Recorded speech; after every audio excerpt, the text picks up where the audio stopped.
Hello everyone, आप देख रहे हैं job instructor YouTube channel. Friends, आज की इस वीडियो में हम डिस्कस करने वाले हैं एक और बहुत बड़ी पंचायत सचिव की रिक्रूटमेंट के बारे में।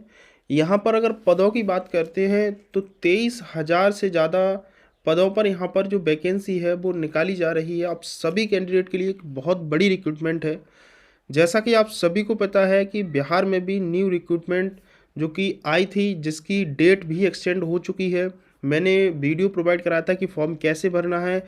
काफ़ी अच्छा रिस्पांस आप सभी कैंडिडेट को आया था। ठीक है, यहाँ पर एक और डिस्कस करने वाले हैं एक और पंचायत सचिव की भर्ती की, जो कि ग्राम पंचायत की तरफ से निकाली गई है।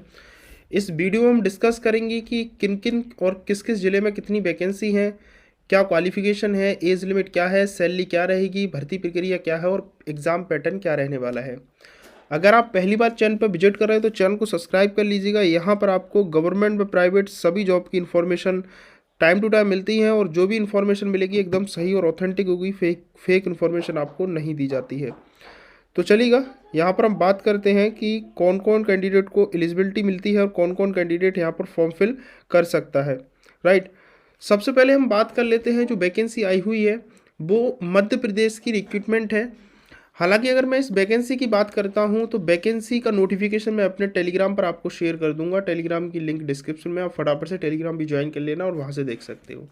ये जो वैकेंसी आई हुई है वो पंचायत एवं ग्रामीण विकास विभाग की तरफ से रिक्रूटमेंट है।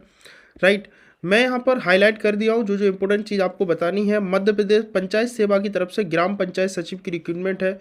इस वैकेंसी में केवल मध्य प्रदेश के ही छात्र नहीं, आउटसाइड मध्य प्रदेश कैंडिडेट भी फॉर्म फिल कर सकता है। ठीक है, मतलब मध्य प्रदेश के बाहर के छात्र भी इसमें फॉर्म फिल कर सकते हैं। जैसे बिहार में आउटसाइड बिहार कैंडिडेट भी फॉर्म फिल कर सकते हैं। ठीक है, कौन कौन कैंडिडेट एलिजिबिलिटी यहाँ पर क्या है वो मैं अभी आपको डिस्कस करने वाला हूँ। सबसे पहले हम पदों की बात कर लेते हैं वैकेंसी की इसमें किस किस जिले में कितनी कितनी वैकेंसी हैं। जैसे यहाँ पर पदों की संख्या दी गई है, पहला है आगर मालवा, जिला है आपका मध्य प्रदेश का, 236 पद है। ठीक है, अलीराजपुर 288 पद है, अनूपपुर 277 पद है, अशोकनगर 328 पद है, बालाघाट में 690 पद है, बड़वानी में 409 पद हैं। ठीक है, बैतूल में 534, भिंड में 439, भोपाल में 222।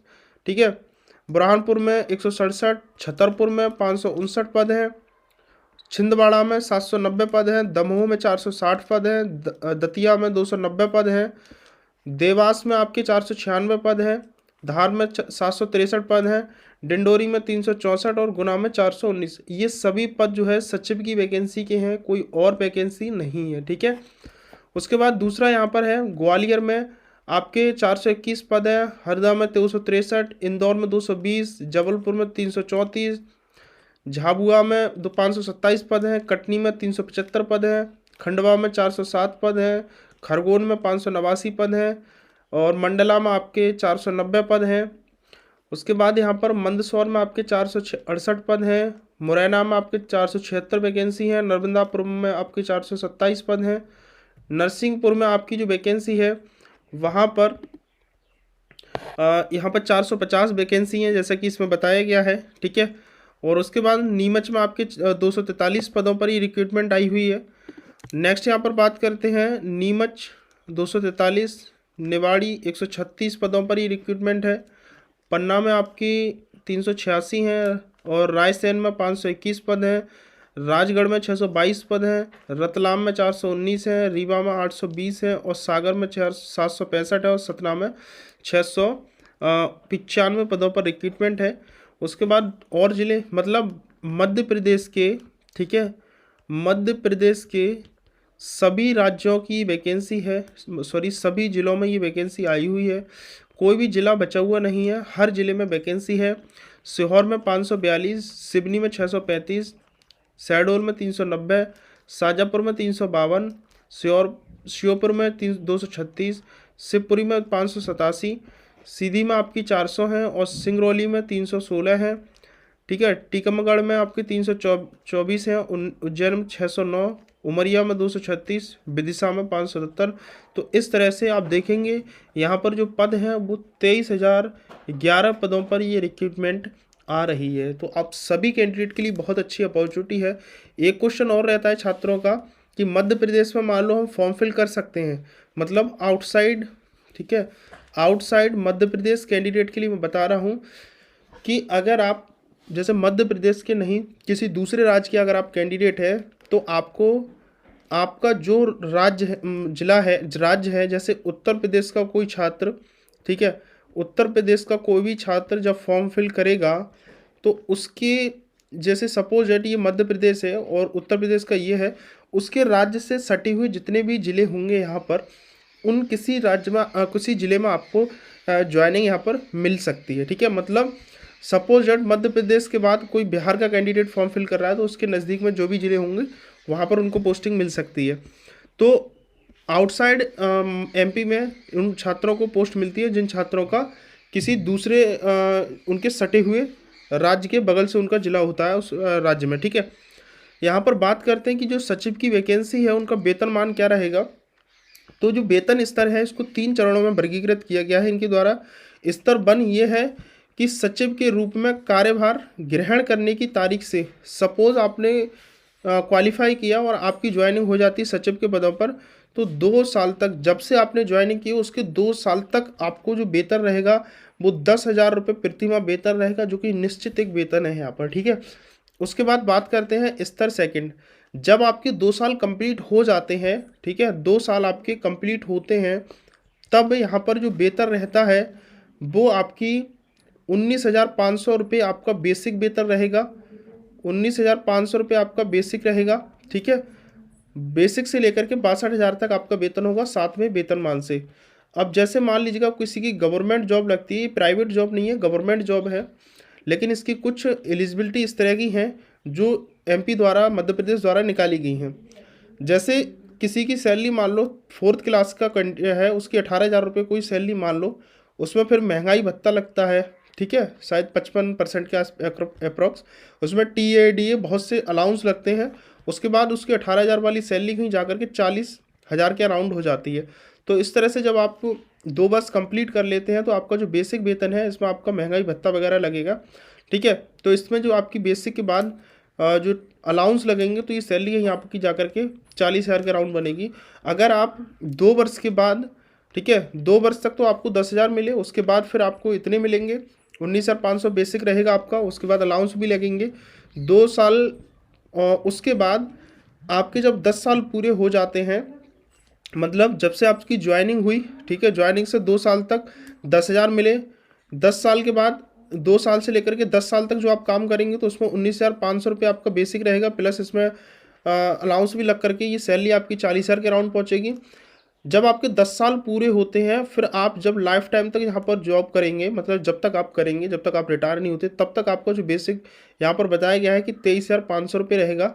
इसमें भी आपका अलाउंस वगैरह लगेंगे, ये 7वें वेतनमान के हिसाब से यहाँ पर लगेगा। जब 8वां वेतन लगेगा तो 8वें वेतन के हिसाब से यहाँ पर आपकी सैलरी इंक्रीज हो जाएगी। तो काफ़ी अच्छी रिक्रूटमेंट है, इस तरह की इसकी कुछ एलिजिबिलिटी क्राइटेरिया है। यहाँ पर एज लिमिट और कट ऑफ की आपकी क्वालिफिकेशन की बात की गई कि सचिव ग्राम पंचायत के लिए 3 कंडीशन यहाँ पर क्वालिफिकेशन में भी रखी हैं। सबसे पहली कंडीशन यहाँ पर यह है कि अगर आप फ्रेशर कैंडिडेट है, ठीक है, उसमें मैंने यहाँ पर बताया गया है, आप यहाँ देख सकते हो, इसमें मैंने बताया है अगर आप फ्रेशर कैंडिडेट हो, ठीक है, आपने केवल ग्रेजुएशन कर लिया है, कुछ नहीं किया है, तो आप फॉर्म फिल कर सकते हो, लेकिन उसके साथ साथ आपको कंप्यूटर की नॉलेज होनी चाहिए, आपके पास DC या PGDCA का एक सर्टिफिकेट होना चाहिए, ठीक है।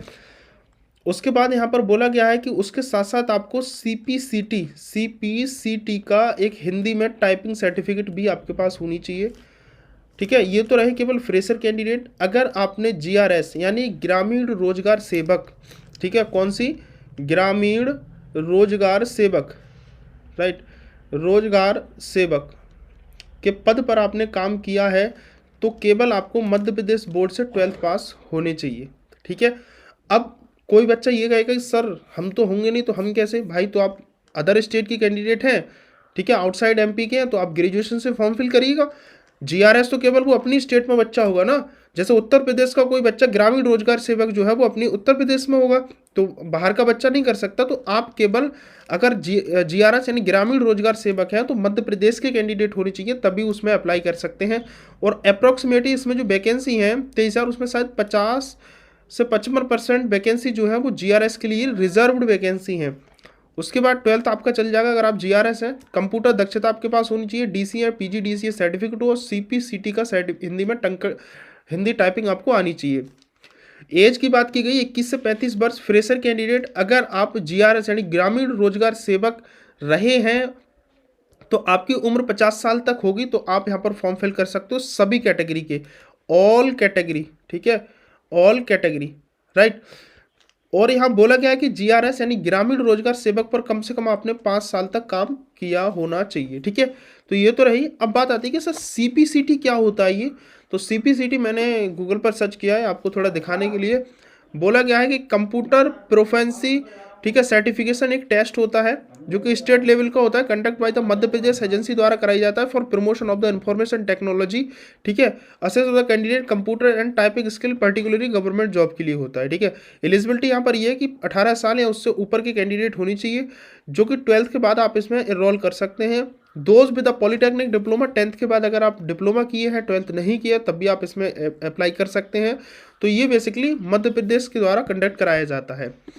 ये तो मैंने अपना एक बार रिटन में लिखा था, अब यहाँ पर इस नोटिफिकेशन के माध्यम से आप लोग देख लीजिएगा, सेम नोटिफिकेशन में है जो यहाँ पर मैंने आपको बताया था, राइट। तो ये आपकी कुछ एलिजिबिलिटी क्राइटेरिया है जो आपको फिलफुल हो जानी चाहिए। अब बात आती है कि सर इसमें फॉर्म कब आएगा। अभी की बात करूँ तो इसमें जो फॉर्म है वो रिलीज़ नहीं हुए हैं, फॉर्म रिलीज़ नहीं हुए हैं, ठीक है। फॉर्म कब रिलीज़ होगा। फॉर्म आपका जो रिलीज़ होने वाला है या तो फेब के लास्ट में रिलीज़ हो जाएगा, ठीक है, फेब लास्ट में, या मार्च के फर्स्ट वीक में आपका जो फॉर्म है वो यहाँ पर रिलीज़ हो जाएगा। तो बहुत अच्छी अपॉर्चुनिटी है जो कैंडिडेट इसमें इनरोल करना चाहता है, और ख़ास करके ऐसे कैंडिडेट जो इसमें पार्टिसिपेट करना चाहता है और उनके पास इनमें से कोई सर्टिफिकेट नहीं है, ठीक है। तो आप लोग क्या करें कि अपने लिए आप एक सर्टिफिकेट बनवा लें, और अगर आपकी सीपीसीटी नहीं है तो उसको भी कंप्लीट कर लें। बहुत अच्छी अपॉर्चुनिटी है, ठीक है। इसमें जो वैकेंसी आई हुई है वो आपकी 23,011 वैकेंसी पदों पर ही वैकेंसी है। जब इसका फॉर्म रिलीज़ होगा तो कैसे फॉर्म फिल करना है, हाउ टू अप्लाई, ठीक है, how to apply application form, application form मैं आपको स्टेप बाय स्टेप बताऊंगा, स्टेप बाय स्टेप प्रोसेस पूरा बताऊंगा। जैसे अदर वीडियोस मेरी आती हैं कि भाई ये वैकेंसी आ चुकी है, इसका फॉर्म कैसे भरना है, एकदम टोटली आपको step by step form fill करके बताऊंगा। इसलिए आप चैनल को सब्सक्राइब करके रखें। जैसे ही मध्य प्रदेश सचिव के लिए जैसे ही रिक्रूटमेंट या कोई अपडेट आता है तुरंत आपको वीडियो प्रोवाइड करा दूंगा। सो डैट मिलते हैं किसी नेक्स्ट वीडियो में। फिलहाल इस वीडियो में इतना ही।